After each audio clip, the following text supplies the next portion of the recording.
इस चैप्टर में जब योजो देखता है कि फुकावा उसकी वाइफ योशिनो के साथ ज़बरदस्ती कर रहा है तो वो ना चाहकर भी कुछ नहीं कर पाता। वो वहीं पर सहम कर बैठ कर रोने लगता है, जैसे कि वो ये सब देखकर डर गया हो। यहाँ होरिकी देखता है कि किचन में जाने वाले डोर पर लॉक लगा हुआ था। अब उससे पहले कि वो कुछ कर सके फुकावा किचन के दूसरे साइड से भाग जाता है और फिर वो लोग कुछ नहीं कर पाते। अब प्रेजेंट में योशिनो रो रही होती है और योजो बोलता है कि हमें इस बारे में पुलिस को रिपोर्ट कर देनी चाहिए, बट योशिनो इस बात से मना कर देती है क्योंकि अगर ये बात उसके पेरेंट्स को पता चल गई तो वो उसे अपने साथ ले जाएंगे और वो ये नहीं चाहती। तभी वहाँ एडिटर इन चीफ तचिगाकी का कॉल आता है जो योजो को बताते हैं कि फुकावा को काफ़ी टाइम पहले जॉब से निकाल दिया गया था, जिस वजह से उसका मूड बहुत ख़राब था और उसने ऑफिस में भी काफ़ी नुकसान पहुँचाया है, साथ ही उसने मुझे भी मारा है। वो योजो को वार्न भी करते हैं कि कहीं फुकावा तुम्हें कोई नुकसान न पहुँचा दे क्योंकि वो तुमसे जलता था। तुम इतनी यंग एज में एक सक्सेसफुल मांगा आर्टिस्ट बन गए थे और तुम्हारी एक लवली वाइफ भी थी। यहाँ योजो उन्हें योशिनो के साथ हुए इंसिडेंट के बारे में बताने जा रहा था, बट योशिनो उसे रोक लेती है। अब रात को सोते टाइम योशिनो योजो से ही माफ़ी मांग रही होती है, जैसे कि ये सब उसकी गलती से हुआ हो, बट योजो उसे समझाता है कि इसमें तुम्हारी कोई गलती नहीं थी।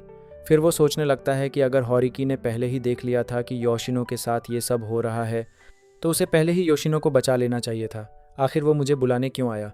फिर योजो समझ जाता है कि उस टाइम होरिकी का फेस देखकर लग रहा था कि वो कुछ छुपा रहा है और शायद वो चाहता था कि मैं ये सब देखूं। वो मुझसे बदला ले रहा था। साथ ही योजो को बिल्कुल भी शक नहीं था कि फुकावा ऐसा करेगा। योजो का अब ह्यूमंस पर से पूरी तरह भरोसा उठ जाता है और वो सोचता है कि सारे ह्यूमंस घटिया ही होते हैं। ये सब गुस्से में सोचते हुए उस रात उसका फेस पूरी तरह बदल जाता है। उसके बालों का रंग उड़ जाता है और पहले जो उसके चेहरे पर खुशी थी वो भी गायब हो जाती है। ये देखकर योशिनो बहुत ज़्यादा डर जाती है। इसके बाद उन दोनों की लाइफ पूरी तरह चेंज हो चुकी थी। योजो अब ज़्यादातर वक्त शराब के नशे में डूबा रहता था और योशिनो हमेशा घर से बाहर जाते वक्त अपना फेस पूरी तरह कवर कर लेती थी। एक दिन तो उसने अपने बाल भी काट दिए ताकि वो सबको लड़के जैसी लगे। जब योजो ये देखता है तो वो उससे कुछ नहीं कहता, बट अपने रूम में आकर गुस्से में चीज़ें इधर उधर फेंकने लगता है क्योंकि उस इंसिडेंट के बाद योशिनो अपने साथ ये सब कर रही थी। कुछ दिन बाद एडिटर इन चीफ का उसे कॉल आता है जो उसके नए मांगा चैप्टर के काम के बारे में पूछते हैं, बट योजो उन्हें बताता है कि उसे अभी और टाइम चाहिए क्योंकि वो अभी तक कुछ भी काम नहीं कर पाया। इसके बाद योजो फिर से अपना मांगा क्रिएट करना स्टार्ट करता है, लेकिन अभी भी उसके दिमाग में वही सारे इंसिडेंट्स चल रहे होते हैं। गुस्से में वो फिर आस पास की चीज़ें तोड़ने लगता है और ग्लास की खिड़की पर अपना हाथ मार देता है। योशिनो उसे रोकने की कोशिश करती है, मगर यहाँ योजो उससे डिवोर्स मांगने लगता है, जिसे सुनकर वो बहुत रोने लगती है। इसके बाद योजो घर से बाहर आकर एक पार्क में बैठा होता है।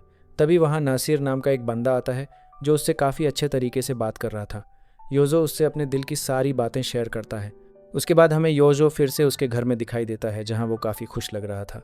वो योशिनो को उसी आदमी नासिर के बारे में बताते हुए बोलता है कि अब वो काफ़ी अच्छा फील कर रहा है। वो योशिनो से माफ़ी भी मांगता है कि उसने डिवोर्स की बात की। अब योजो पूरी एनर्जी के साथ अपना मांगा बनाना स्टार्ट कर देता है और बिना स्टोरी बोर्ड लिखे वो अपना मांगा सिर्फ एक दिन के अंदर कंप्लीट कर देता है। योशिनो भी योजो के इस चेंज से काफ़ी खुश थी। जब एडिटर इन चीफ उसका ये मांगा देखते हैं तो उन्हें ये पहले वाले मांगा से भी ज़्यादा पसंद आता है। अब ऐसा लग रहा था कि योजो की लाइफ में सब कुछ ठीक चल रहा है, लेकिन फिर हमें दिखाया जाता है कि योजो के पास एक स्ट्रॉन्ग नशा होता है जो उसे वही आदमी नसीर ने दिया था। उसने योजो को अपनी मीठी बातों में फंसाकर ये नशा बेचा था और अब योजो उसी नशे का यूज़ करता है। इसी नशे की एनर्जी की वजह से उसने मांगा एक दिन के अंदर कंप्लीट कर दी थी और इसी रिवील के साथ ये चैप्टर ख़त्म हो जाता है।